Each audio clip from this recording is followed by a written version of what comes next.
السلام علیکم ورحمۃ اللہ وبرکاتہ۔ یمن کے ایک گاؤں کا سب سے بڑا مسئلہ پینے والے صاف پانی کے حصول کا تھا، جس کے لیے اہل قریہ پہاڑی تنگ دروں، خطرناک گھاٹیوں اور گہری کھائیوں والی وادیوں سے گزر کر طویل مسافت کے بعد صاف پانی کے چشمے تک پہنچتے تھے۔ گاؤں کے لوگ جب چشمے سے پینے کا پانی بھرنے کے لیے آتے جاتے تھے تو انہیں گہری کھائیوں والی ایک وادی کے پاس خطرناک موڑ والا تنگ و تریک راستہ اختیار کرنا پڑتا تھا۔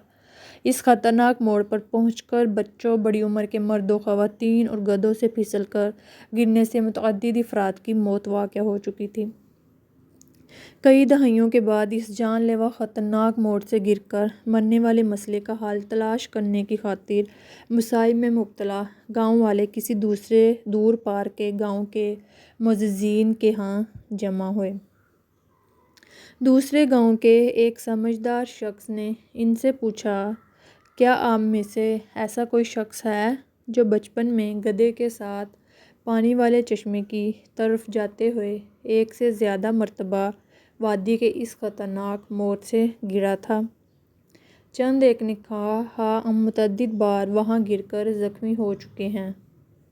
پوچھنے والے نے حیرت سے کہا، جب آپ جانتے ہیں کہ وہ راستہ محفوظ نہیں ہے تو آپ پانی تک پہنچنے کے لیے کوئی اور متبادل محفوظ راستہ کیوں نہیں اختیار کرتے؟ اس سوال پر اہل قریہ نے چونکا دینے والا جواب دیا۔ ان کا کہنا تھا، ہم اپنا راستہ اس لیے تبدیل نہیں کر سکتے کہ کیونکہ ہم سارا سفر گدھوں کی پیروی کرتے ہوئے طے کرتے ہیں اور گدھے ہی ہیں جو ہماری رہنمائی کرتے ہوئے ہمیں پانی کے چشمے تک لے کر جاتے ہیں۔ اگر ہم ہمارے گدھے اور خطرناک موڑ۔ مصنف محمد مصطفیٰ العمرانی، عربی زبان سے اردو قالب۔ اگر آپ کو یہ ویڈیو اچھی لگی ہے تو اس کو لائک کریں، شیئر کریں اور چینل کو سبسکرائب کر دیں۔